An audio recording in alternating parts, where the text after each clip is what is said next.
Friday Q&A. We are doing this from Columbia University here in New York City.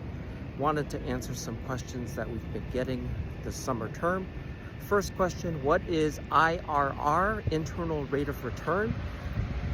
IRR is the return where the net present value is zero. So you're going to need at least one negative number and one positive number in your cash flows.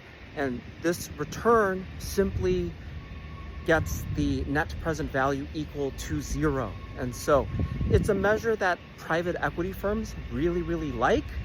It's used in asset management, but particularly in private equity, those firms love that measure the most.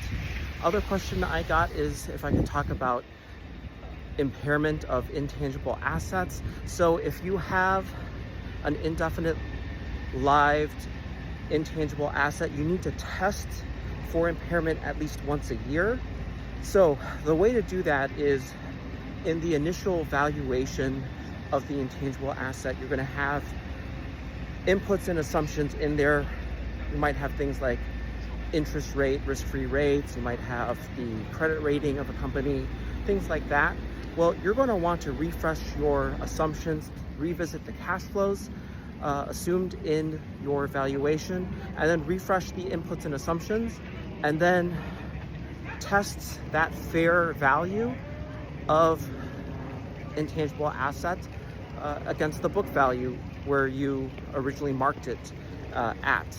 So yeah, two quick topics, internal rate of return and intangible asset impairment. Hope you are doing well and hope you're having a good summer. Thanks.